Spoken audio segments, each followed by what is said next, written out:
Live.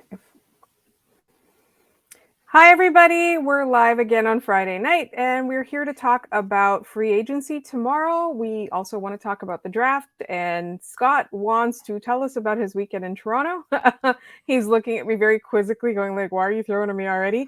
And we have today special guest Ian Boisvert, who is basically the other co-host of Locked On Canadiens. Hey, Ian, how are you doing? I'm good. How are you guys? We're doing good. Uh, We're I have no idea how I sound or look on here because I'm getting the angry alert about my Wi-Fi quality again.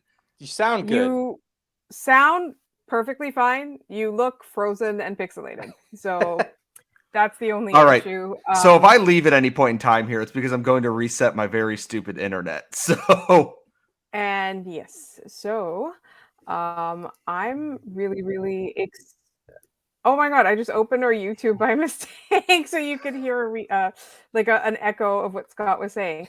So we'll give people a few minutes to join. It is a Friday night in the summer, so it is probably going to be a bit quiet. But you know what? Last time we thought it would be quiet, and we got tons of people coming in and asking questions. So hey, Randy Hansen says you've never looked better, Scott.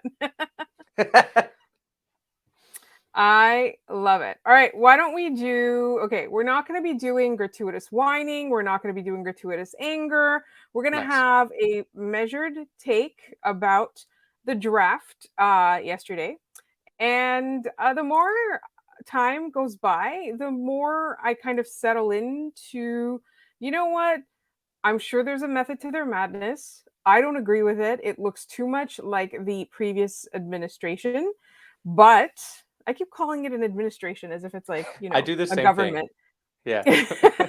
Well, I mean, you are hosting the Build podcast. It does kind of feel a little, it has like a little bit more gravity on your Yeah. podcast. But at the same time, I think like we have to give them a chance, right? We've got to give them a couple of years to see where their development goes. Scott is resetting his internet, everybody. He will be back. So if you're here to see him and not us, do not go away. Um, but yeah, so like I think it's a wait and see thing because immediately after the pick, there were a lot of people who were really upset. And I have to say, I was disappointed. I wasn't outraged or anything like that. I felt a little bit disappointed. And I think it's going to be okay. I wanted to see more splash. I wanted to see more risk. I wanted to see more boldness. And I Mhm. didn't see that really. But I think it's going to be okay. Like, they've still got a couple years left in this rebuild. So we do have to have a little bit of patience. Yeah, and I think, you know, the player is exciting. Like as much as, we're, rightfully disappointed because there is a dire need for not only offense on this team, but star power. That to pass up somebody of a Matvey Michkov caliber, or even someone like Zach Benson who has incredible offensive potential.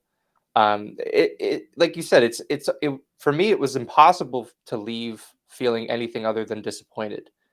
Um, but that's sort of more process oriented disappointment. It's not disappointment in a person, an 18-year-old kid who is going to uproot his life to come over here to play this game in front of us. Like when you put it in perspective like that, it's kind of wild. I really hope the Canadians put him in touch with Juraj Slafkovsky pretty quickly. If there's anybody who knows how to play through that, it's him, right? Like, I mean, he was drafted in his home building, and there were boos when he was picked. Like it's not. It's We not an talk about this. easy. No, it's not an easy market. And I don't necessarily agree with the idea that the inmates should run the asylum, us being the inmates in this particular instance.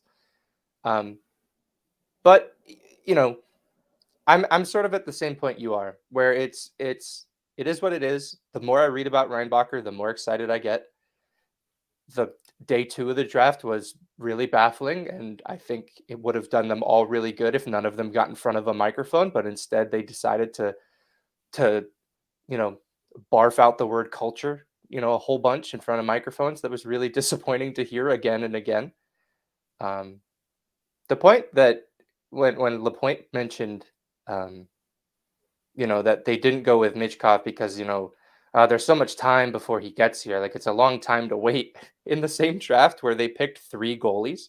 Like that's really funny. Like just borderline hilarious that's what they think they can pull over on us, right? Like I don't know. It's disappointing.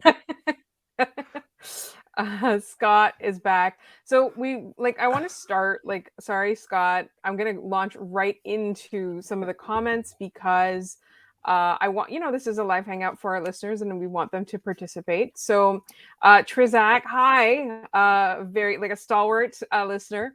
Hey guys, was Reinbacher too much of a safe choice or for a more alarmist take, the coward's pick?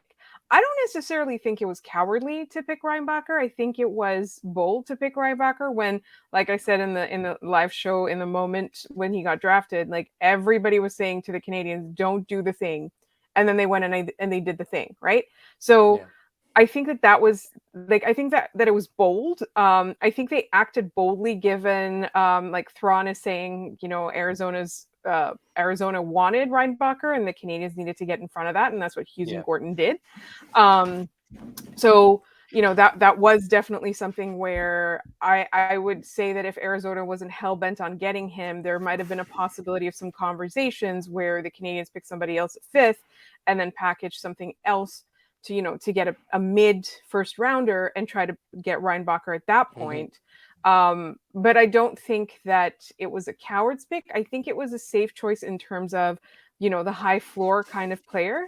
You want them to have an astronomical ceiling. If you're picking them in the top 10, and top 7, absolutely you want an astronomical ceiling. So that's the only thing. But everything I learn about Reinbacher and how hard he's worked and his talent, his size, his hockey sense, like he's very responsible. Like all of those things are a building block of a good team. It just felt to me that the top 5 pick was wasted on somebody who was into superstar forward. That's the only thing. To jump in on this now that I know that I've missed like the first 5 minutes of this because love internet stuff here. They picked a player of need who very well could be one of the best players in this draft. It's just that it is picking the Honda Civic instead of, the loaded BMW here. Yes, Michkov has all these sexy bells and whistles to it and all this talent. And if they picked him, great. I'm not upset about that. I'm disappointed because it does seem like the safe pick, but I look at what people who know Reinbacher far better than I do. I'm just a guy behind a microphone on this podcast. I am not a prospect expert. I am not a prospect stats expert. People who've watched him more, have tracked his numbers and are, talking about him like the AMA that's happening on our Habs right now. I get it. I get it. And at the same time, it's just my biggest issue with this is not that they picked Reinbacher. It's that they followed it up with a lot of coupled with the Newhook trade at the same time that they lost 31, they lost 37, did not recoup any picks in that range there where there was talent available that I think have they picked Reinbacher and then they get a guy like an Ethan Gauthier, Grayson Sawchin, even Jaden Perron, had they had a chance to pick him there after picking Fowler, you look at this draft a lot differently than you do.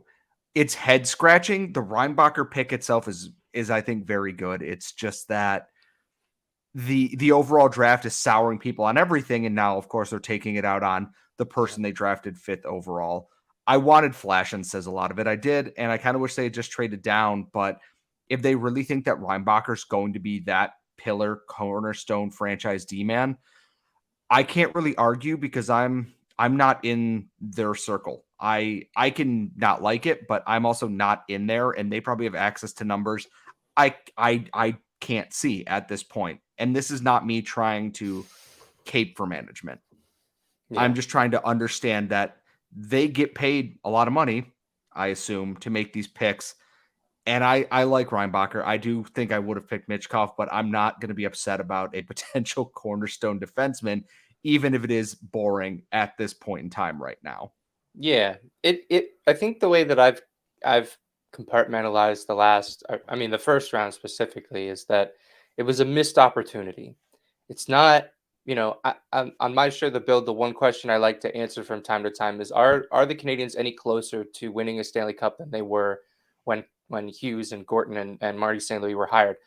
I don't think that Monday set them back, but it certainly hasn't, or Wednesday and Thursday, it certainly hasn't propelled them forward. Like, I also think that, the idea that they talked about Michkov, the long waiting time being a factor in them not picking him, it kind of sets an expectation that they think this rebuild is going to be over quicker than we had anticipated, which is not great. That is my question here too, because I've seen that mentioned a lot, that are they jumping a step in the rebuild here? And one of our talked about how it doesn't equal the pain of this tanking season here. I look at the prospect pool. It's a very good prospect pool. Is it as great as it was when you had Caulfield and some of these younger guys still coming up? Maybe not, but I am wondering, do they think and do they believe, are they putting their faith in the Joshua Waz, the Jaden Strubels, and everyone coming up in their first full pro seasons to make those next steps there? Is Harvey Pinard NHL ready full-time? Is Jesse Alonen NHL ready full-time here? Is Alex Newhook their other top 6 answer here? If they believe in that, okay, then let us kind of in on that transparency, that we think we are taking this next step forward with this group. We are not sticking to this group, but this is the group we want to build around.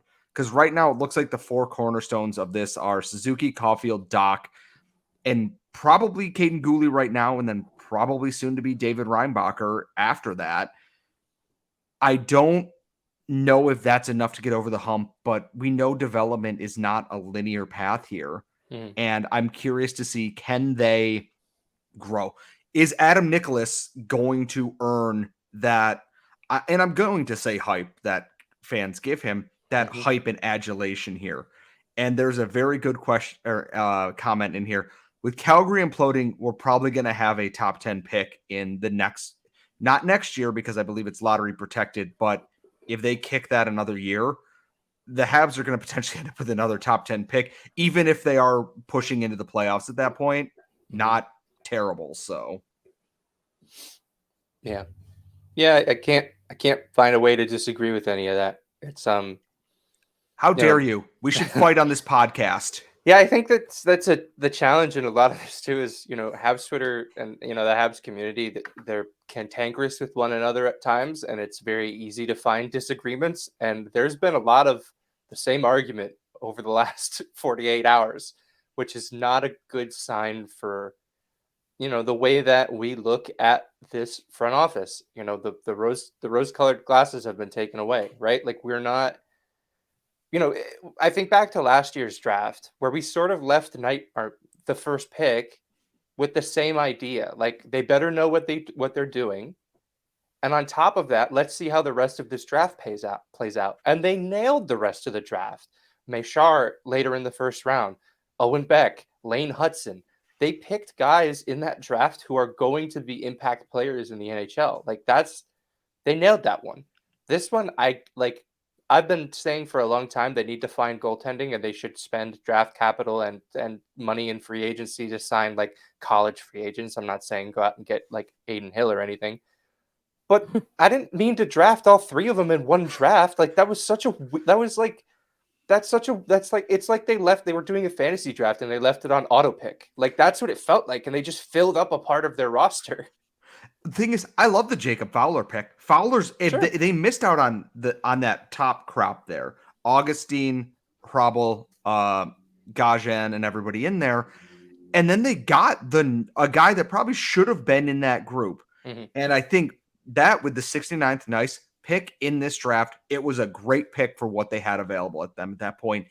It's just then from there, it's like you said, Quentin Miller, he had good numbers in the queue this year, and I know the queue is always skewing weird. I don't know anything about this new Russian goalie. I will probably not, because it's hard enough to watch the KHL sometimes, let alone finding MHL games in one that you can in good enough quality to watch that. So I'm trusting the thing here because, like I said to Laura last night, is you have one going to college, so at least 2 years out. You have a guy in the queue who will probably head into the pro ranks after the next year potentially, and then one playing in professional ranks in Russia in the next little bit here. And it gives you timelines that matches up with what does the Montembeault extension look like? When does Jake Allen move out? What is Caden Primo? What is Jakub Dobish? What is Joe Verbatic? What is Emmett Croteau? There are timelines to that, okay, if one doesn't go, you don't have to draft another one and hope for 2 years and spend money on a free agent. It's just like, it's like you said, though, two goalies was probably enough. You can find diamonds in the rough with this. And I really wish they had swung on more exciting forwards. And I'm going to be annoying about Florian Jacki because that's who I am as a person. But guys, no, the first forward you pick in this draft should not be a guy who would probably have been available in the 6th round. And I love, that there's this camaraderie and brothership here, but it's just a miss. And like you said, after last year where they found Vincenz Rohr, Cedric Guindon, some of these other guys there, I just look at this and go, what? Yeah. And it's confusing. But again, show me what your plan is.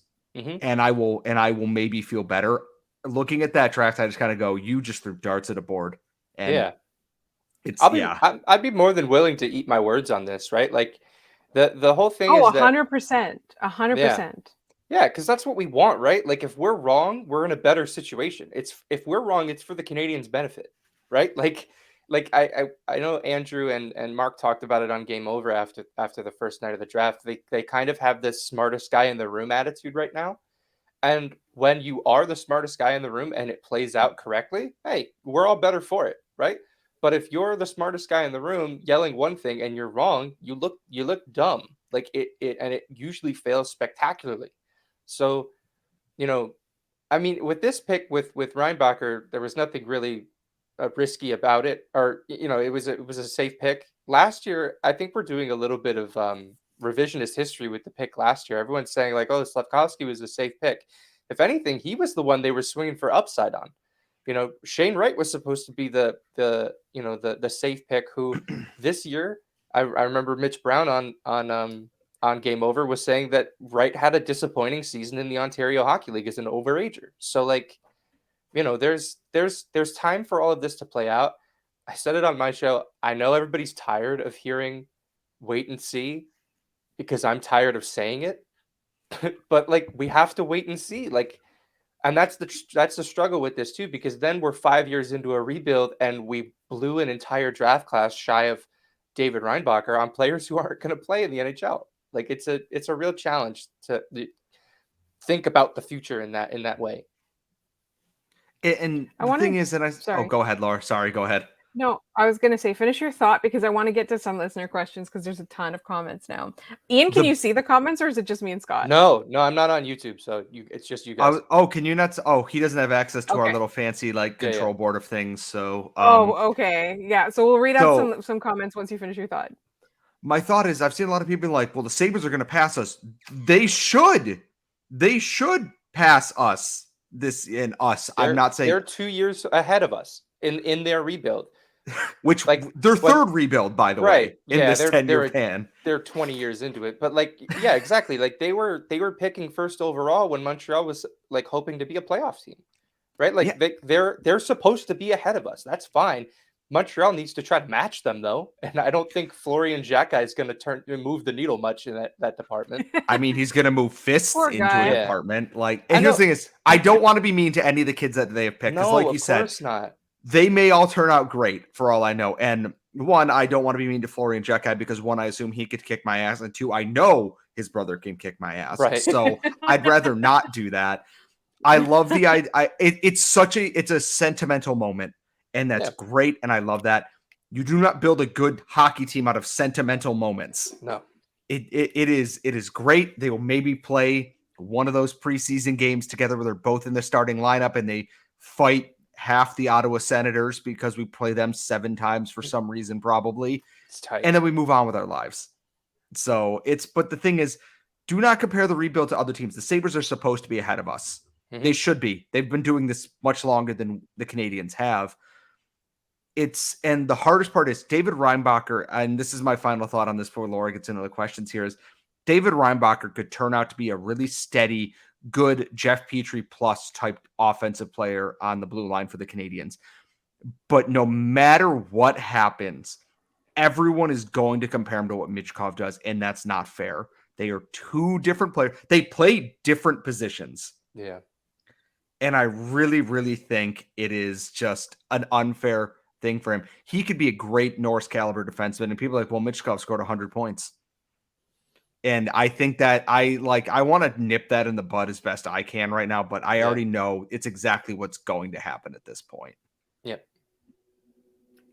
All right, so Ian, we've got some people that are really happy to see you here. Adam Firebear says it's great that Ian is here. And then we went through Trzak's question. Chris Nyquist asks, should the Habs try to pick up Josh Bailey? Josh Bailey being bought out? No, the answer is no. No. We have enough bottom line forwards and everything. So I don't think I was just gonna say I don't think there's a ton of reason to spend any money in free agency, quite honestly. Like they're guys that are not going to be part of this team doing anything of consequence. So I'm kind of out on free agency as a principle. Well, just for now, right? Like right now, for sure. Now. Yeah. Next year when Nylander's a free agent, we'll talk then. But right now, right now, that's the good stuff. Let's go. Want a lot of money, and the cap is going up next year. Back up the truck. It's going to be hilarious. He wants $9 million, baby. Honestly, if I see him in Montreal, I'm going to be so happy.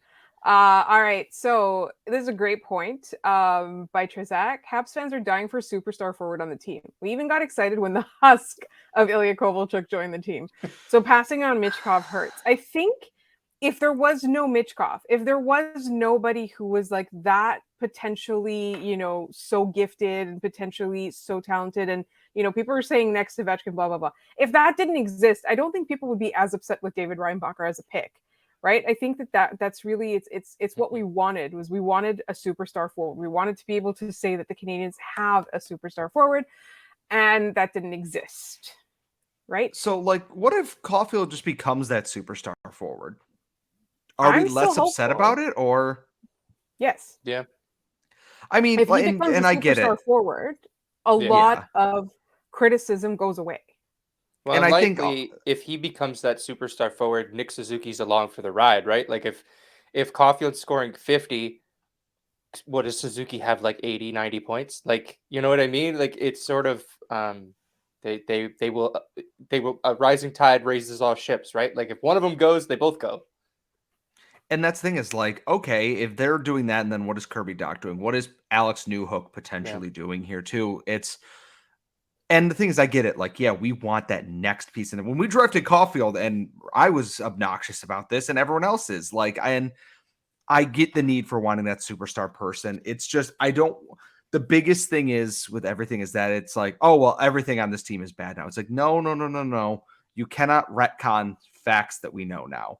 You can be disappointed in this and still, have faith in the team as a whole. But Lord, I know we have more questions in here if you want to keep going through everything. Yeah, 100%. Thrawn says, that Fowler kid has some crazy stats so far. What do you guys think about him? Do you see him becoming a number one for the Habs in the near future? So goalies are voodoo a little bit, but we've got a very smart goalie person who we will be reaching out to shortly. I don't know if all of you know this, because I don't know when you started listening to us, if it was just this season or prior to that, but we actually go all summer. We do go down to 3 episodes a week instead of 5 episodes a week at some point, but we go we're a year-round podcast. We don't stop, or we don't get paid. So we will have, plenty of time to dissect all of this, and we will be asking. But I know that Scott, you feel really good about the Fowler pick. I think that the context though of picking so many goalies, or that many goalies, and not a lot of forwards, and having given up your, let's say, end of first round, second round pick, honestly, it's just the context. But I think Fowler himself is somebody that a lot of goalie scouts and experts are pretty high on his upside. And the USHL is the USHL. It's hard to say how things are going to go there because like they drafted Caden Primo, who had really mediocre USHL stats. Then he went to college and lit it up, and then went to the AHL and was good, and went to the NHL and died because Dominique Ducharme is a bad coach. I'm not going to pretend to be a goalie expert, especially on ones they just picked, but I saw Fowler's name mentioned a lot, and then Augustine, Hrabel, and Gajen kind of were the first ones who came more into the forefront, as especially Augustine, as the draft went on. And then I do think like Fowler has very good potential. We're going to reach out to a goalie person on Twitter who is a big fan to get what makes him tick, because I am going to be very honest. I don't know. I haven't watched the USHL, and I'm not going to just lie to everybody about what I know about this kid, because that would just be bad, I think, overall. Yeah, the one thing that I know about him is that he's thick, and that everybody makes a point to point out that he's a big boy. Like they keep saying that he's going to need to slim down a little bit, which I'm like, just drafted him, and now you're saying that? Like that's wild. The comments on that were rude. Like, yeah, no kidding. Like, Phil Kessel's won 3 bleeping Stanley Cups, for God's sakes. How are we still? Pat Maroon has won 3 Stanley Cups. Why are we doing this? Yeah. And also, like, isn't child. Phil Kessel currently like the Ironman? Yeah, streak he holder owns in the. NHL? He's the current, yeah. And the only reason he missed time was because he, had cancer and missed time for that. And then he came back and just kept playing. Well, the best was when he was. I think his wife gave birth, and he skated one shift and then left, so it didn't break the streak. That was cool. I love. It's not like Arizona had anything else going on at the time. Like people are gonna look back at that game. Like one day, someone's gonna be on Hockey Reference and find that game. Like why did Kessel play 13 seconds? That was wild. What happened there? It's a moment you don't see in the NHL all that often. Yeah. It's like, we actually care about this. So like, yeah. Oh man. Speaking go ahead. No, you were gonna say, guys. I was gonna turn the conversation entirely different. I was gonna ask about free agency because I know we've got some questions in there. Like, the biggest thing here is I've been asked this on Twitter. No, Maxime Comtois is not the answer. Let's just go ahead and put that one out there. When it said that he wouldn't be qualified, a lot of people were like, oh, he can, go back to the home province there. Maybe Martin St. Louis can unlock some of that. Potentially had in his rookie season there when he had 33 points in 55 games. But he occupies a role where the Canadiens have so many bodies that you can't possibly fit them all in this lineup. It's the too many cooks in the kitchen. Unless you're shedding Armia Hoffman and other players, you're not going to be able to find room for Maxime Comtois in this lineup right now. Yeah. Somebody asked if the Canadiens should go after Daniel Sprong, speaking of free agency. Copy and paste what I just said, but make them not Quebecois instead. Yeah, it's a numbers game, right? Like there's just, I think that the way that the Canadiens will likely end up playing free agency is they'll act as a last resort for a lot of teams. Hey, you missed out on this guy. Can I interest you in a lightly used Mike Hoffman? Those guys are not going to be expensive from an asset standpoint, and the Canadiens will probably eat half of whatever Hoffman is due to make. Armia gets a little challenging because Bergevin gave him a very long contract for some reason. Dvorak becomes challenging for the same reason, although I think a change of scenery would probably bring him back to what he ought to be. But yeah, I mean, it's just there's I think people look at the cap-friendly page like, look, we have all this money to spend. It's like, well, yeah, but like the roster's complete. Like they have 12 forwards. Like they've got everything they need. Really, it's going to be a boring summer, quite honestly, unless Kent Hughes does something wild like trades Josh Anderson finally, or whatever he decides to do next. If you love the don't AHL, say it's going to be a boring summer because we still need to put out podcasts. I was going to say, I hope. Well, come on, and we can make stuff up. We can just lie. It's great. Yeah, that's the thing. I can just make up a quote and you can put it on Instagram, and then thousands of people will quote it. Yeah, they'll all believe it. And here's the thing: It's true. No one wants Mike Hoffman. Correct. I am at the point where I do not care if they get arrested. Apparently, yeah, that was. I live very close to an ambulance station, so that was likely an ambulance. Well, I was going to say, I like how you said Mike Hoffman, And then Yeah, like the and alarm. then- the- and the- And then the- sirens started in the background. It's that blurry picture of a cop car just like zoomed in on it. But like, I don't care if they trade Mike Hoffman and get a sixth for it. Like, No. I don't. The cap space is more valuable, and I don't want to be mean to Mike Hoffman, who I think actually had a better than expected season last year. It's not great because the Canadiens' power play is doo-doo poo-poo butts. Yeah. That's a scientific fit. term, by the way. Yeah, it's also Yes. the name of your next episode, Doo Doo Poo Poo. Doo-doo poo-poo butts. I don't know if I could put that on our page or not, or if I'd get a call from our bosses, but it just didn't fit. It was a very bad bet to replace other people who had left. That summer was legendarily bad. I feel so bad for David Savard because I think Yeah, David 1000%. Savard would be a perfectly cromulent third pairing defenseman, probably a little bit overpaid, but I think he would be fine in that role and just sit there and let pucks hit you on the penalty kill and you'd be fine. Yeah. But because this team has basically just been handicapped since the cup ended, David Savard has been playing like 10 minutes more than he should every night. And that's tough. Like but that summer was just, oh, well, I lost Thomas Tatar. Mike Hoffman, not the same player. It was compounding errors, man. Like it was just, we're going to live with the mistakes from that summer for a long time. Like I try not to look back so often because, man, we went on that really nice run and things were great. And then the fall off is something is unlike anything I've ever experienced before. Like, like I'm a Washington Nationals fan, and when they won in 2019, it was tight. It was really cool, and even they had an immediate fall off, but I was expecting it because they weren't really good to begin with. That team, I was sort of like, hey, there's still kind of something here. Nick Suzuki's young, Cole Caulfield's young, and then it was just the guy, the lame duck, just spent a boatload of cash on nothing. And Nathan has Nathan a comment points here. out, letting Danault go. That was a big mistake. I just forgot about that, guys.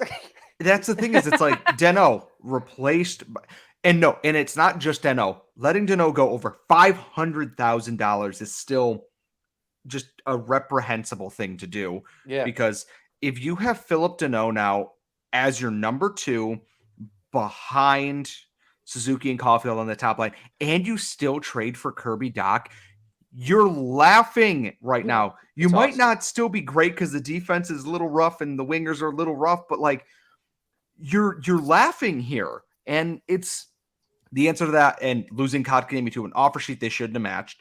They should not have matched that offer sheet. It was too much for a guy who was not producing at that clip.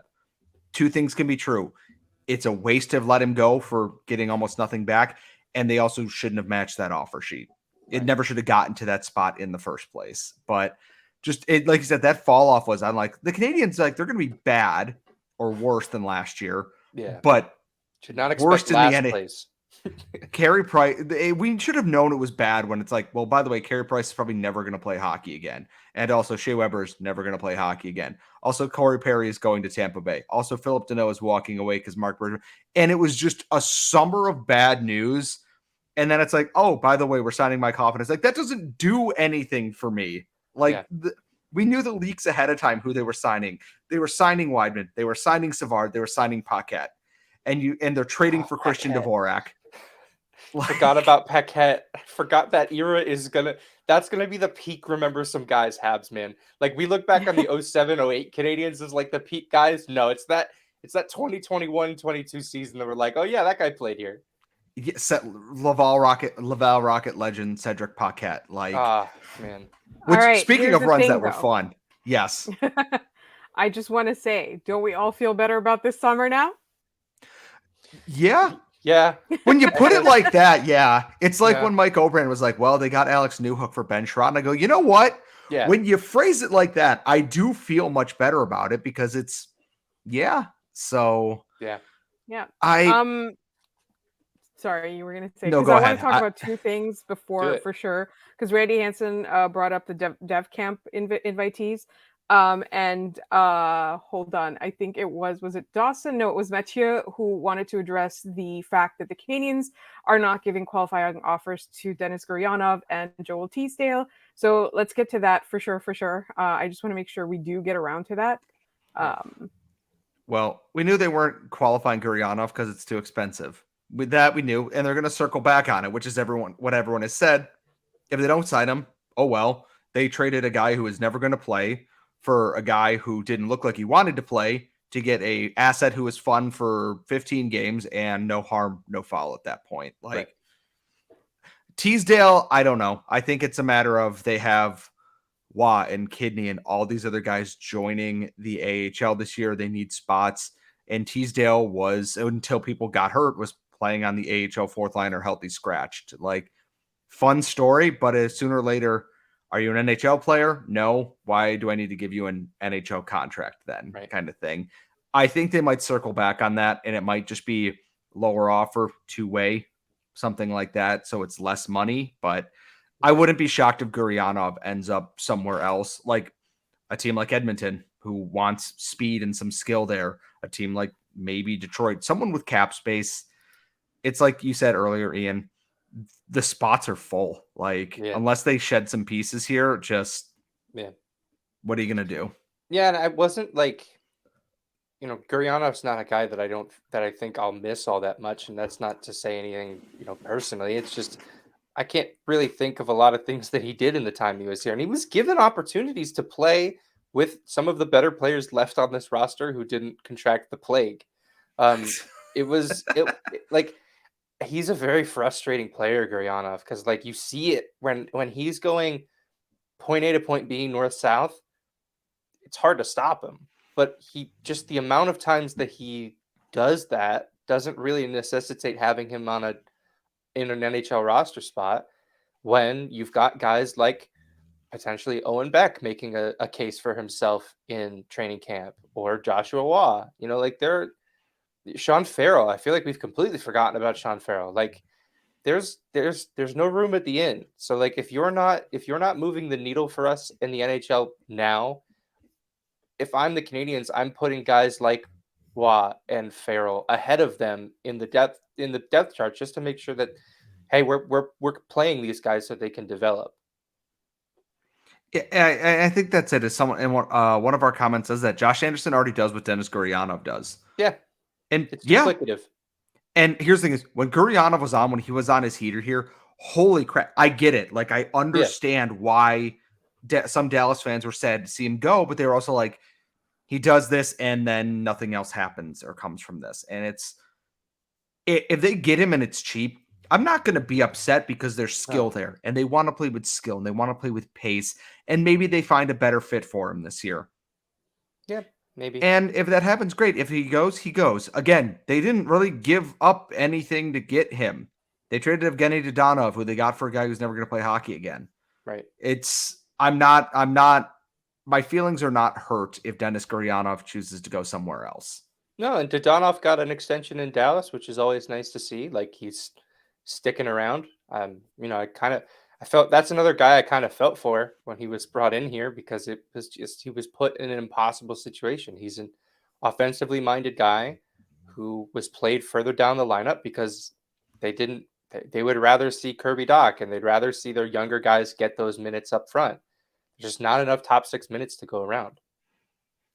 Laura, what was our other question in here? Because I realized we were talking about Gurianov and Teasdale here. Oh, we were talking about, because the development camp roster is out, and it's going to be for the next 4 days, July 1st to July 4th. So Randy Hansen wanted our thoughts, and if we know anything about the kids who were invited, who weren't drafted, but invited.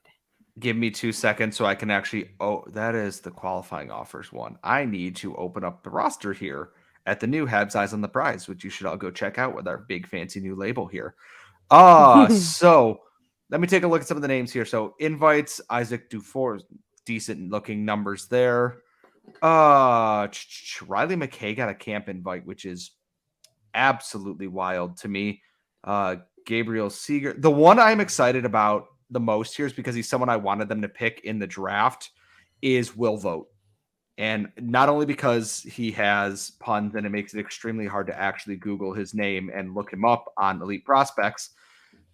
He's small. He's 5'7", 159 pounds. Nice. But he was on that USNTDP team, their under 18 team, playing with their junior team. And in 22 games, he put up 16 points at the under 18 tournament, the World Junior Under 18s. He put up 7 points in 7 games. I gotta say, it's the exact kind of person you take a flyer on. He goes undrafted. I'm not saying you got to sign him at all because you can't, because I believe he's also going to Boston College with everybody from that program. But if he can go to Boston College and stick in a role behind that Perreault, Leonard, Smith group, Jacob Fowler is going to be there playing in net too. He's going to be playing against Lane Hudson and Luke Tuck and everyone. They're going to see a lot of him. I think he's somebody they're going to keep their eye on here. And this is their chance to get in ahead of that. And this is this now comes the fun part. He is from Arlington, Massachusetts, which means Kent Hughes probably knows him very well. I think he's the person that I am most excited about them inviting to camp there. And then the other one was just the most Italian name, Francesco Dell'Elise, who's playing at St. Andrews College. I don't know much about him, but I know Hattie Kalakash was a big fan, and I will definitely trust Hattie over my own instincts here a bit. So Jordan S, because we've got a couple of Jordans, hi Jordans in the chat, wanted us to make him feel better about the upcoming season because the last two were brutal. I personally think if they have at least 2 other young players make the team out of camp or shortly thereafter, and there's at least 10% more health on the team overall, I think the season will at least be a lot more fun than the last two. Because the last two there were a lot of injuries. I mean, the roster wasn't all that, elite. But the injuries themselves kind of made it so that people were playing too many minutes, wrong positions. Martin St. Louis couldn't really get a groove going. So I do think that a little bit more health and some more of the young guys making the team will at least make it exciting. We still want some losses because we're still in the rebuild, but we want exciting losses where they have a chance every night. Yeah, and I don't think the expectation next season will be to finish bottom 5. We'll see how the beginning of the season goes. It's anything can happen, but yeah, I think just getting to watch Suzuki and Caulfield do their thing again, hopefully with more health, because they look like they were really on a heater together. I'm really excited to see more of Kirby Dach's development. Last year was a huge step forward. What does the next step forward look like? Are we talking about a guy who's, approaching 60, 70 points? Or is he, what role is he in moving forward? And then Juraj Slafkovsky, I don't want to put too much pressure on the next season for him, but we're kind of approaching okay, we need to see production soon, right? It's a lot of that this season was against his, it wasn't of any doing of his own. He was played in the bottom 6. He got hurt. He also, I think, really struggled with the NHL ice. So many of the violent plays involving Juraj Slafkovsky were because he didn't know where he was. The headshot that he took behind the net, I believe against Vancouver, I could be wrong. He didn't know where he was. The hit that he put on the player from Detroit and he got suspended, he didn't know where he was. So that's something that he could very easily have been working on with Adam Nicholas this entire time. I hope that's the case, because I think I really want to see a big step forward from him next season. I'm excited to see him do it because I think he has the mentality to be that kind of player. It's a confidence thing. And I look at him play. When he's confident, you see him making plays, cutting through the middle sometimes with his head down, which don't do that anymore, but making plays, using his body there. Like when I saw him at the rookie showcase here in Buffalo, his shorthanded goal was just Machar just hey, I'm going to just chuck this and you go fetch it. And he beats the Sabres back checker to the puck after starting strides behind him and then sets up Machar for the goal. It's if he plays with confidence, he's going to be a force here. He's a physical freak. Like, he's gigantic. Like, I've been around him. I'm not a small person in my own right, and he is large. And he skates so well. If he has worked on improving, like you said, his awareness and his peripheral vision and everything around him and knowing where he's at on the ice, and to take advantage of that, you're a physically mature person, more so than some of the older players you are playing against. Use that size, use that leverage, do what you can to leverage that into better situations. We've seen Arbor Jack do it. He's not afraid to get in there. Even if he isn't the bigger guy, he knows he's stronger than people. I've watched Xavier Simoneau, who's 5'6", just go in without fear. Get that bulldog mentality in there, and Slavkovsky's confidence will be through the roof. Yeah. And I think him and Kirby Dach is a really fun pairing together there. Dach's a nice facilitator there, and Slavkovsky can focus more on getting himself into scoring areas because Kirby Dach will get him the puck. Love Jake Evans. Christian Dvorak, I've got nothing bad to say about. They are not going to get you the puck the same way Kirby Dach is going to get you the puck. Yep. What do we have in the questions here? Would you prefer to see Suzuki and Caulfield together on the same line or separate them next year? They're going on the same line almost immediately. If they're not, it's better be because Alex Newhook is the best player we've ever seen in our entire lives. I mean, I kind of think that Newhook's going to come in as a winger. I know they haven't said that. I know he's a center. I just look – Marty St. Louis said he's going to have an opportunity in the top 6. He's not displacing Nick Suzuki. He's not displacing Kirby Dach. It's simple. It's a simple numbers game there. Like, if he wants to play in the top 6, it's going to be on the wing. And I think maybe that's for the best.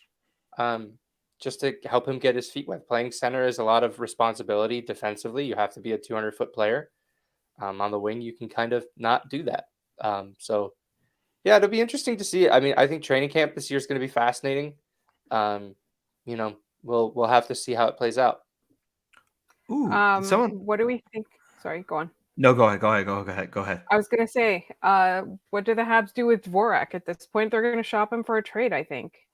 Yeah. I'm going to be shocked if he's here by the start of the regular season.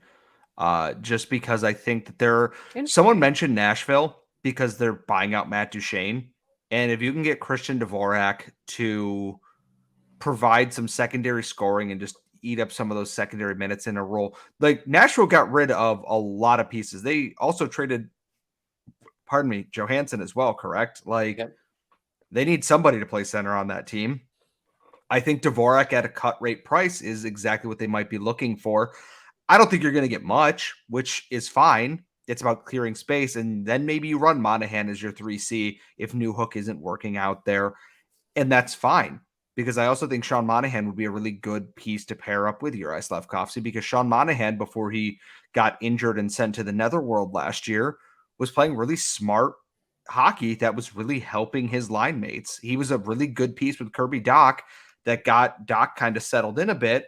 And then when Monahan disappeared into the void, Kirby Dach was like, oh, I'm actually really good at this anyways. And now I don't need this kind of the training wheels there. So I do think Dvorak's probably on his way out. I know Cole will be very sad about that, but it's nothing personal. It's kind of just business.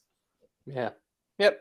I feel the same. I think I don't know that I'd say I'd be surprised if I saw him, because Kent Hughes is the kind of guy who's not going to make a trade unless he absolutely wants to, right? We've kind of seen that from him, that he's not gonna move away from what he wants. So it'll be interesting to see how they play that. They have to start shedding salary. They have to start shedding the sort of the boat anchor contracts that were left by the last guy.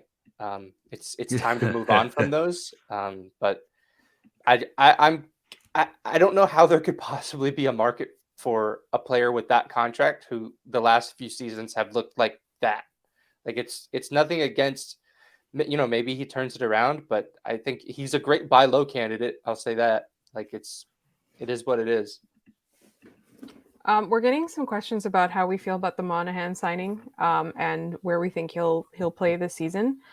I'm just happy about the value on that contract.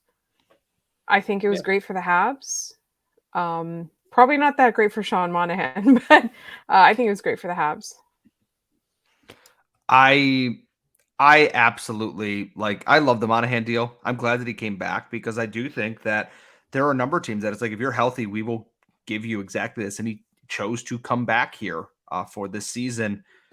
And I think that, again, Ken Hughes is banking on, hey, if you play well, we can get you to a contender at the deadline.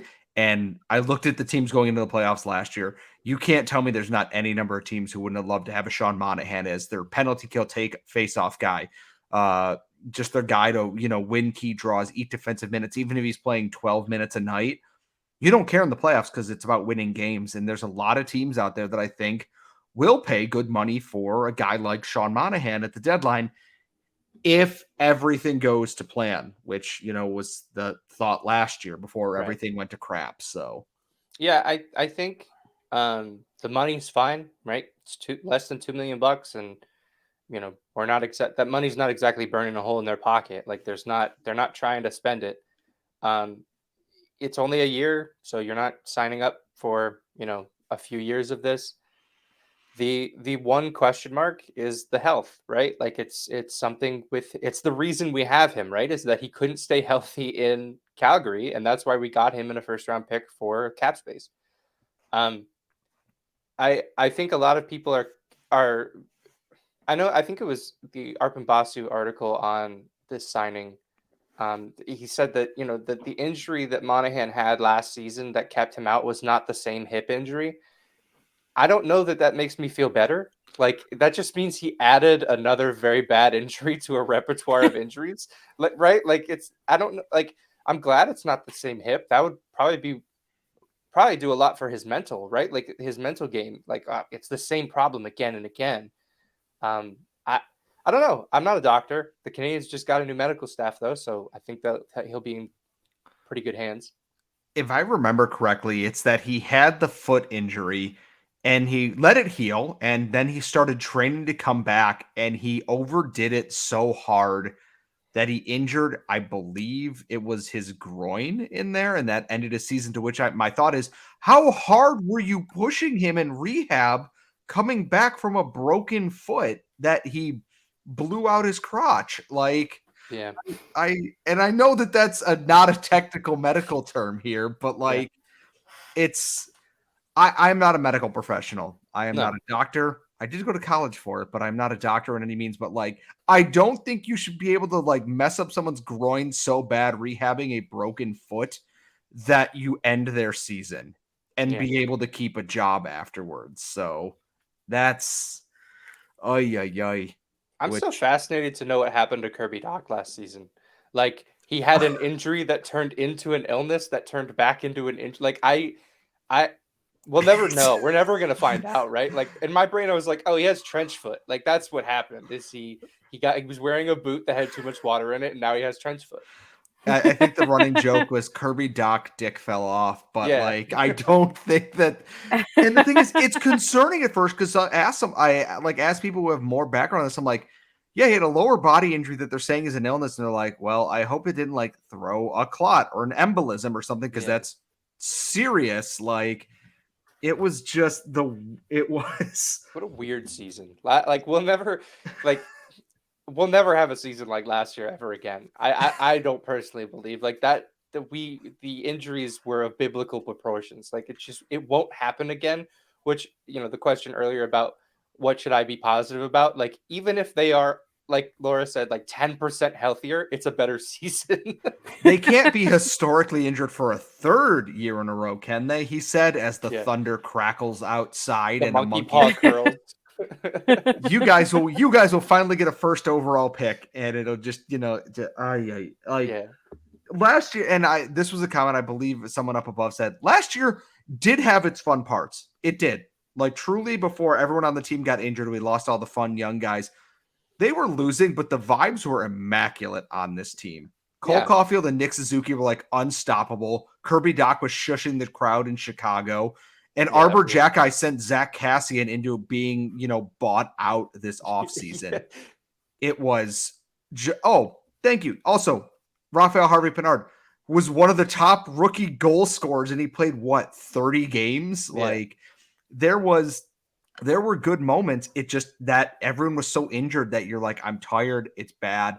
We haven't talked about Samuel Montembeault a lot. He had a very nice rebound season after playing injured to end the last one. Yeah. I do think that like this year will be markedly better. I think they're probably around 10, 12 if everyone stays healthy and things go well, which means, yes, you're not going to get Cole Iserman. I know that's a shame, and I kind of want another Cole on this team too, but that's where the improvement has to be here. And you need to see the steps forward. I am excited about this. I forgot what the original question was, but like I'm just kind of rambling at this point, but it's a live show and it says probably shenanigans on our little fancy graphic here. So I'm counting this as shenanigans. I have a question for you guys. Oh no. So going back to the Reinbacher pick, and this is not about the player in any sense of the question. Carey Price, he really did a goof there, huh? Like he really did goof that up. When do you think the NHL is going to say, you guys are not allowed to let players make picks anymore? Like, is it going to take a player going up there and saying the wrong player for them to be like, nope, we're done. The only person who can say it is the general manager, and that's it. I don't think so because the NHL loves to just trot out former players for anything. And Carey Price made sense. Former 5th overall pick, likely joining the organization. And listening to the clip from 32 Thoughts where Elliot Friedman was like, Carey Price was like, he was like beside himself. He was so upset about it. And the first thing he did when he stepped off the stage was immediately take a photo with a fan. And he was like, he felt so awful for David Reinbacher in that moment because Carey Price knows like to have a moment potentially. They're not going to think about Reinbacher. They're going to think about Carey Price going David and then just freezing on the spot. Yeah. The man with ice in his veins who stops 100-mile-an-hour slap shots just forgot his name. And I feel so bad because I know Carey Price is not a big public person and he likes to keep to himself. And I just know I'm like, oh, he's dying inside. He's so upset right now. And I don't think the NHL will ever step in and say no. But if they invite like their last 11th overall pick up there next year and he just says the wrong name entirely, then I'd be like, Montreal, no. Yeah. We no more. You're in timeout for at least a couple years. Yeah. Let's see. I forgot Bobby Clark forgot Claude Giroux's last name. That was the first thing that came to my mind was he went up there and he literally turned around. He's like, I don't remember the pick. And they told him what the name was. Like, we are proud to select. And he stops and grabs the podium and looks off screen and goes, who? Yeah. Yeah. It's. Yeah. We're so proud to select that we forgot his name. Yeah. Hey, if he has a career like Claude Giroux, I'm not complaining. No, because now he's going to be an Ottawa Senator. No. Why would you do that? No. Come on. Don't worry. Stützle's going to request a trade in a few seasons. I have... I want that to happen so badly. We like haven't not really even a couple of seasons, like a season, like next season. He'll be like, I want out. We haven't talked about how the Ottawa Senators still don't have any goaltending, have we? So here's my question then. So here's my question then. What does the Atlantic Division look like next year? Is Montreal the worst team in the division again? I think it's probably possible. Yeah, I think I'm. Detroit's I think it's probably likely. Hanging around there. Yeah, definitely. I think they're the clubhouse leader to finish in last. Because I look at this and I keep going back and forth, and I'm gonna go ahead and put my spicy take hat on for this one. Is I think Buffalo might win the division next year. Wow, that'd be something. I don't think that's out of the realm of possibility because it looks like the Leafs are trying to get worse. They're gonna get Ryan Reeves. You guys, it's gonna be hilarious. So apparently, so are the Sens. Like Sens fans want Ryan Reeves. I'm like, is Arbor Jackeye filling your diapers that much that you're gonna go get Ryan Reeves? Like, just. Like, I think it's Toronto and Buffalo are at the top of the division here. And I don't think that's a hot take at all. And I think Tampa will still be Tampa. It won't be Tampa, but they'll be Tampa in there. And then you have Florida, who knows? I don't know. is Sergei Bobrovsky going to stop a beach ball, or is Paul Maurice going to coach like Paul Maurice again? Boston, Yeah, who knows? no Like idea. they're signing Milan Lucic. Apparently, they might have to trade one of their goalies. They just traded Taylor Hall. Bergeron Wasn't might there be like a done. rumor that like neither Bergeron nor Krejci or whatever are coming back? Krejci apparently might opt for free agency or retire. It used to be Boston or retirement, I believe, going in next season. And that's the thing is like, I don't know what Boston's going to be. I don't. And Detroit is they gotta take a step forward at some point. If they found someone who can stop pucks, I think Detroit could be that Buffalo team from last year where they are right there. Buffalo's going to make the playoffs next year. Like Yeah. I don't think that's a hot take. And if Devin Levi is the guy that he can be, Buffalo's going to run away with that division. Rasmus Dahlin's a superstar. And obviously Tage Thompson is Tage Thompson. Buffalo's going to be a problem. They've always been a problem for the Canadiens, whether they're good or bad. But Yeah. I think it's Buffalo and Toronto until either Brad Treliving blows it up, which he's apparently trying to already, or, Matthews leaves or Tavares falls off a cliff a little bit more. So I think that the Habs are likely to finish last. I am hoping. Oh, I forgot Ottawa's in there too. Whoops, I forgot the Senators existed. I would like them to finish last, but I don't think that's going to happen. I think it's going to be the Habs. But the worse the Ottawa Senators are, the more hilarious it'll be. Like I just want every season to be like this past season, where they come out of the gate and everything sucks, and then they don't make the playoffs. We got a couple questions about Jordan Harris. Is he going to stay a Hab? Are the Canadiens going to trade him? I guess that was the question. Yeah. I think he stays. Yeah, I know there were some rumors around the draft that he was on the way out. That didn't come to fruition. I I'll think be he might honest. have been offered up. Yeah, sure. Potentially. I think that looking at the blue line for the Canadiens right now, like something has to give. There's a lot of bodies back there. There's only 6 spots, and Lane Hudson's not here yet. Reinbacher's going to show up soon. Like there are pieces coming that are going to displace some of the guys who are there. Now, there will be some room made naturally by the departures of Joel Edmondson, by the end of David Savard's contract, which is, I think he's got 2 more years left. Yeah, this year and next. Yeah. So, I mean, there's going to be space made, but, it might be in Montreal's best interest to visit the idea of moving on from one of them now and recouping some assets now before, teams have a better idea of who these players are. I love Jordan Harris, the human being.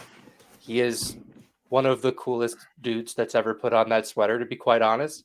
I'd be really disappointed if he left. When I saw the rumors, I was bummed. I'm glad he's still here. And I hope he takes a big step forward next year and makes a name for himself. Like, hey, don't forget about Jordan Harris. Like, I'm still here. So my thing with Jordan Harris is I think out of all the prospect defensemen that played last year, and this includes Caden Gooley, who I think is very good, I think Harris is the most polished of them already. His ceiling is not as high as a Gooley, is not as high as someone like a Justin Barron, if all the offense comes with that. But he is very solid at what he does. He is smart with the puck. He is responsible when he plays.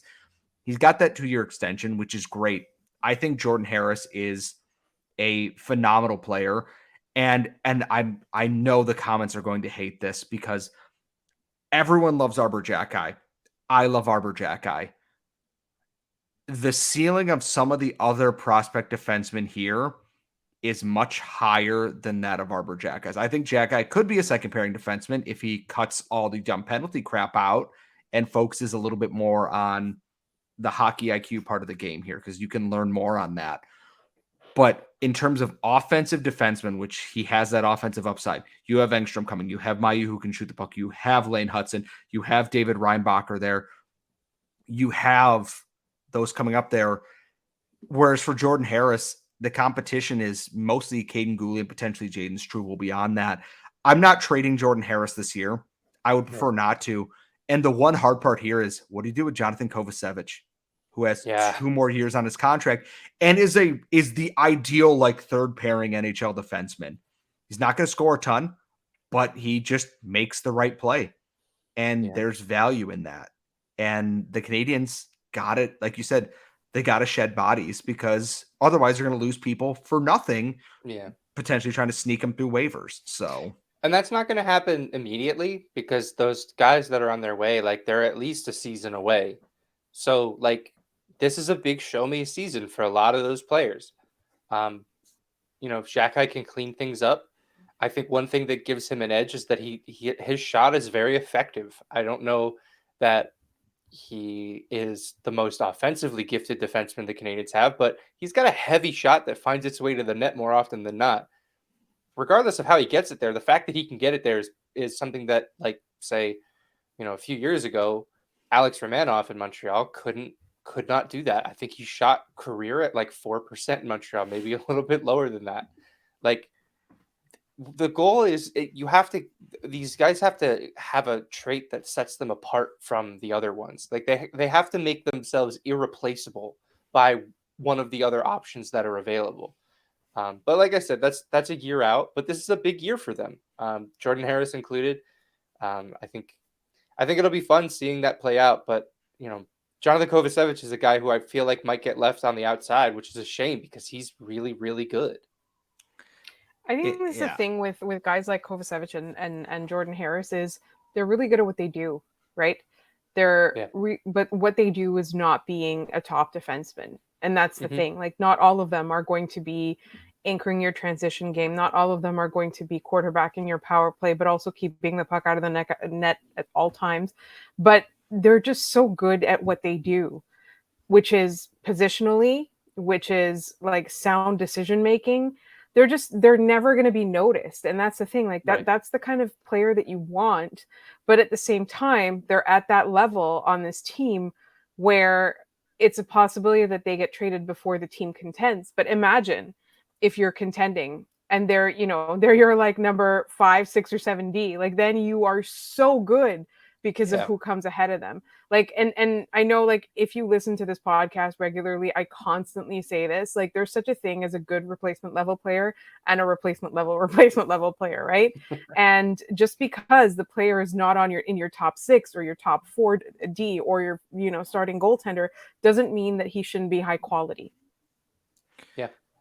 And I think that's part of it. And this goes back to when we talked about draft stuff too, is that they are loading up on trying to find as much quality as they can. Like defensemen, they have so many defensemen in the system now that even if one of them misses, you're not hung out to dry here, which ironically is kind of what they needed from why they needed forwards in this draft. If they picked Reinbacher as their only defenseman and picked nothing but forwards and goalies the rest of the draft, you know what? Hell yeah. They need that depth. I think Waugh and Kidney are good players. I'm not sold on Riley Kidney as a professional player. I think he's got talent, but can he do that? I agree with that. And I'm looking at some of our comments there. They like having some of those rough and tumble playoff guys. And I think Arbor Xhekaj in the playoffs is a dude who's waiting to be Radko Gudas. And I mean that in an affectionate way because I watched him play in that Hamilton playoffs. Yeah, he got himself in trouble there, but he was a menace. Teams were actively avoid trying to skate towards that guy because he's that nuisance there. There is something to be said about tough defensive hockey. He's just got to cut some of the other crap out. You can't get suckered into things. You can't take bad penalties. And I do think, though, that if he can get that focus there, he's a bigger menace than he already is. And that means a lot when you step into the playoffs, you go into the third period, you try and cross that blue line, you're tired, and Arbor Xhekaj just sends you into the shadow realm because he's just waiting for that moment. It's a thing that could happen. Shea Weber, Ben Sherratt, and Joel Edmondson got the Habs to a Stanley Cup by just cross-checking everyone who got within 5 feet of Carey Price. Yeah. Oh. I don't think being a Radko Gudas type is necessarily a bad comp for a guy like Arbor Xhekaj. He's Just an undrafted guy. Don't do suspendable things. Yeah, and did he get? No. Was he suspended at all this year? No. So you're telling me that Yuri Slafkovsky has more career suspended games than Arbor Xhekaj? That's hilarious. That's legitimately one of the funnier things. I want to say Jake Allen got did Jake Allen get fined for a dangerous trip or something? I want to say a goalie got fined for like a dangerous trip. Someone on the Habs got to find a hilarious amount for something. And Arbor Jackeye, whose whole thing is I hurt people, I think no pun intended, skated free from punishment last year, which may be an indication, but I don't think he actually did anything like noteworthy that was bad. I think Pizzetta got a couple of games, but I can't remember if that was this year or last year. Like, yeah, he hits clean, right? Like Jackeye, he throws big hits. They're on the borderline a lot, but like most of the penalties he takes are like slashing, fighting and slashing. Like he takes a lot of stick infractions, which is dumb because it's not something you should be doing. But like he's not boarding guys every shift, right? Like I think he knows the line pretty well, which is something that we've learned plays in your favor in the playoffs. I don't know if he's on this roster when the Canadiens make the playoffs in 15 years, but like, it's a good thing to have around. He does need to clean it up though. Like this season he was fighting with Nick Delorier for the most penalties in the league. That can't happen. I think, and the hardest part here is he made that name for himself immediately in the preseason tournament where the noise it made when he punched Zachary Massacott in the face is that if you have ever flattened ground beef or chicken with a mallet, it's exact. Because I was looking down at my computer and then I'm sitting next to Mark Dumont and Arpon Basu and they're like, oh, here he goes. And then you just hear thwack and he goes out and I'm like, I can hear it clear as day because it's a smaller arena at the Harbor Center. And it was just, and I'm like, the name is there. Everybody now is going to want a piece of this guy. The Senators want him because he hit one guy, got a penalty for it, got another one that was a little bit of a reputation hit. Neither one was particularly egregious. They went after him. He knocked that guy out cold, and then he went to the preseason, and everybody wanted to fight Arbor Jackeye. And then in the regular season, everyone wanted to fight Arbor Jackeye because who is this kid? New to the show, and he thinks he's so big and tough and everything. And then Zach Kassian just absolutely sent to another realm. And at that point, I think people kind of realized, nope, you cannot do this. You absolutely cannot be around that dude. I'm surprised he didn't fight Ryan Reeves, which is a one-up on Pizzetta at least, because Pizzetta, God bless you, but don't ever do that again. Don't fight Ryan Reeves. We had a listener who sent us an email saying that he printed out a picture of Arbor Jackeye kicking Kassian's ass and had Jackeye sign it. Which I thought was one of the best stories we've ever received in our email. That's awesome. And that's because I think and to go back to that whole cleaning up thing, I remember the Minnesota game where Slafkovsky got caught with his head down by Matt Boldy. And this is the thing that Martin St. Louis should not have done. He put Jackeye on the ice after that shift there, and I went, you can't do that. And what happened was predictable, and I'm like, you cannot put him in that situation. And here's the thing is, I love that he wants to stand up for his teammates. I adore that. Do not get me wrong on that. It is the end of a game you are not even close in. Discretion is the better part of valor sometimes. He doesn't have to fight everybody, and I don't think a lot of people are going to be lining up to try and fight him this year, except for Brady Tkachuk, who will say he's trying to fight him, but will be hiding behind an official when it is like a 6-3 hockey game and there's 45 seconds left to play. All right, last call for questions in the chat, everybody. Like type because it is getting late. We've been going on for apparently almost an hour and a quarter. So get your questions in for either one of us or for Ian. And we promise we will do more hangouts. I actually have one planned at some point in August, I believe. That's going to be really fun. But yes. What else have we got? We've got... somebody wanted to know, would Will Smith have fit in with this lineup? I actually, so as you all know, I was like big on Will Smith going into this. I'm going to be honest. While Michkov would have been my preferred first choice ahead of Reinbacher, I would have preferred Benson or Leonard. I think they need another star winger in here, because if Owen Beck comes good and Newhook hits, the level that he is capable of with Doc and Suzuki, you can't play everybody down the middle. And the timeline for Will Smith potentially jumping pro is maybe a year in college and then going pro. The Logan Cooley kind of path of it all. Logan Cooley should be playing professional hockey this year, but I don't think I don't know if Smith, I think he would have fit and they would have had to find room for him. But it's like someone said, he doesn't play that next level game there. He's got that Marner talent to him, that skill and everything that sizzles with it. But when the going gets tough, can he up the physicality to go along with that? Yeah, I don't know that, again, not immediately. If Will Smith comes in, he's not displacing Nick Suzuki at center. He's not displacing Kirby Dach at center. So it sort of becomes a question of, are we eventually moving Suzuki to the wing? Are we keeping Will Smith there? I don't love the idea of sending Suzuki to the wing, honestly. I know a lot of people keep throwing it out there. I don't really get it. But yeah, talent always finds a way to fit, right? Like if you have what it takes to play on this team, you're going to play on this team. I think Marty St. Louis made that clear. As much as, culture and all of that nonsense also factors into it. But like, if you're good enough, you're going to play on this roster. So I think a lot of people might have gotten hung up on the positions of because all the top 4 picks were centers. And then it got to the Canadiens and there was no more centers left. And there were wingers available.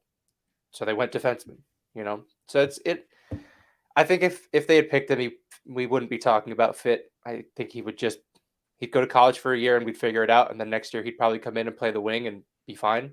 Talent always finds a way to fit.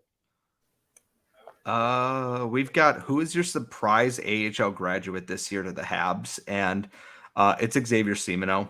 I don't think anyone is surprised that I would be saying that. Nicolas Baudin is kind of cheating because he wasn't really a Habs prospect. He was a Chicago pick that the Canadiens turned into a pretty good AHL power play quarterback. But I think Xavier Simoneau is, if you shrunk Michael Pezzetta and Arbor Jacki to the size of Cole Caulfield and made him Quebecois. And I think that he is, if you think Brendan Gallagher drives people insane, Xavier Simoneau somehow does it even better, and he's shorter than he is, which is just the best thing in the world. It's truly hilarious. Yeah. When does Lane Hudson make the step up? I would say at least he's going to play the next full year in the NCAA. And then I think we would probably get a better idea at the end of next year, because I don't know if it's going to be one of those things where he's going to play 3rd year or he's going to try and make the Habs right away. It depends on who they've traded away at that point. Like who is left on this team, because I think if Ken Hughes says, "Hey, we will give you a spot on this team the back half whenever you're done with this season here," I think he would take it. I think the Canadiens would love to have him, because I think bringing him and Reinbacher in at the same time is going to cause a lot of people to call their doctor about priapism. So I think that you were right, Laura, that he will play all of next year at Boston, at the University of Boston, or Boston University, whichever one it is. And then they will see. They will see where this team is at. It's like Ian said, it's a show me year. Yeah, I think if 100%. I think if he goes to Boston this year and he does the same thing we saw last year, where it's just every night we're like, hey, it's a 4-point night for Lane Hudson. Like, there's going to come a point where they decide, like, is there anything left for him to learn in college hockey? Right? Like, I know people are saying he's small, he needs to bulk up. He's only going to add so much to that frame. Like, if we're expecting him to show up to camp, not this upcoming camp, but the following one, with him being 6 feet and 215 pounds. Yeah, right. Like you cannot develop into big. Like, it's just not a reality. He can definitely afford to clean things up in his own zone. I don't think that there's anybody arguing against that. But I think that will factor into the decision. Is there anything he can still learn in Boston at Boston University that he can't learn playing either in Montreal and working with Adam Nicholas, or in Laval and still working with Adam Nicholas. It I tend to be of the belief that this will be his last year in college, and they'll bring him over at the end of the season. He'll burn the first year of his entry level deal. I mean, maybe that's wishful thinking because I really want to see this dude in a Habs uniform. I'm so excited for Lane Hudson. Same, 100%. I'm going to be absolutely repugnant about Lane Hudson, more so than I already am. Like, I am waiting to hit, just like I did that Cole Caulfield Rocket jersey, that if they go, hey, we're going to send you to the Rocket, and then we're going to call you up for the back half of the year here, I will buy that. I've Lane got one. You and I bought him at like the same time. Like, yeah, and he played 3 games, and then they were like, "All right, he's coming up." Like, oh, well, okay, yeah, cool. he only played in the AHL because they didn't have the cap space to actually recall him to the NHL at that point. He played 3 games, and all he did was just dunk on the Marlies for all of them. So, like, oh man, I am disgustingly excited for Lane Hudson, and now with David Reinbacher, like I said, just reading things, I go, it just makes sense that even Reinbacher doesn't have to be the safe option on that pairing because they're both gifted puck movers. Yeah. When was the last time we had this many gifted puck movers in the organization? Subban and Markov? I was going to say 2015. Yeah, that tracks. Yeah, that was what? Subban, Markov, Petrie, and the corpse of Nathan Beaulieu. Like, yeah, corpse, like he wasn't 27 years old or whatever the hell he was at that point, but you get my point. Laura, do we have any other questions that we should get to, or are we going to sign off here shortly? No, we're going to rapid fire this really quickly. Kind of off topic, but is every summer so full of engagements in the NHL? The answer is yes. These people do not see their spouses, partners, fiancés, whatever, all year. Summer is the time that they remember they exist and then propose to them. Cody asks, do you think Matheson is part of the long-term plan? I think he's part of the immediate term plan. I don't know if he's part of the forever plan, but he's definitely someone they want around for the next few years. I don't think Matheson is going away until, like, I feel like he's going to be one of the first sacrifices when the Canadiens are ready to contend. I think Matheson is going to be the teacher for the Reinbachers and Hudsons here, and I think that's great because Mike Matheson rules. I hated the trade originally because I love Jeff Petrie, and now Petrie's on the trade block. Ryan Poehling's not getting qualified, and Mike Matheson was nearly a point per game in the action he played last year. So, like, pretty dope, not going to lie. I mean, that is a good thing from Kent Hughes, right? yeah, definitely. I think Matheson is in the Canadiens' plans, so insofar as he does not price himself out of them, right? Like, if he's an option on that back end and he's not taking up a spot from a player who's going to be better than him, why not keep him around? I loved the first year of the Mike Matheson experience. That was loads of fun. If he keeps doing that, keep him around. Do you sign Bertuzzi to play on the first line with Cole Caulfield and Nick Suzuki? We do not sign Bertuzzi. Bertuzzi's an idiot. No. A talented idiot, but he's an idiot. Sorry. Whatever. How do I really feel? Antoine asks, what are your thoughts about the next Rocket lineup with all the CHL players coming in next year? Scott, that's one for you. My thought is, let me see who they sign in free agency starting tomorrow, because that is what I'm expecting most of the day to be. Hey, cool. I have to host an episode on Sunday. So guess what we're going to be talking about for the Monday episode, everybody? And then I have the Tuesday episode. So I'll be doing that solo on Monday. We're experimenting with doing more solo episodes. Tell us what you guys think. Does Mailloux get dealt? I don't think that Kent Hughes is going to deal Mailloux based on the fact that he's been investigating whether or not he can be reinstated into the NHL. However, if somebody comes asking for him, I think that they will 100% listen. I think that's it. Can I add on to that real quick too, Laura? Sorry, I think there are three people currently on this professional roster that they are not going to listen to any questions on. And I think that is Caulfield, Suzuki, and Doc. They will listen on pretty much probably anybody, I imagine, and that includes prospects.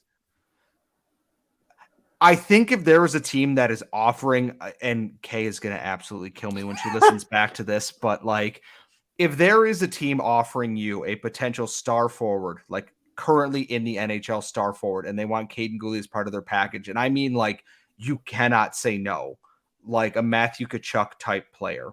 And I'm not saying Matthew Tkachuk, but that type player, I think Kent Hughes would look real long and hard at that. But I don't think that there is anybody in this organization outside of a couple of forwards that are untouchable for this team right now, excluding Reinbacher out of this year's draft. I want to end on this comment from Big Bill. 13 first-round picks from the 2015, 2016, and 2017 drafts did not receive qualifying offers today and are now free agents, including 9 players that were picked in the top 20. 4 of them were picked in the top 10. Oh my That's God. kind of incredible. Oh man. And so here's the thing is, we'll end on this and we will end the broadcast here in a second. It's not just the Habs who are bad at developing first round talent. Based on that, everyone subscribe to the Locked On Canadiens here on YouTube, wherever you get your daily podcasts. Follow us at LO_Canadiens. Follow Ian at Maybe It's Ian on Twitter. Subscribe to The Build. Follow Laura at The Active Stick. Follow myself at Scott Matla. Adios, everybody, and we will see you all next time.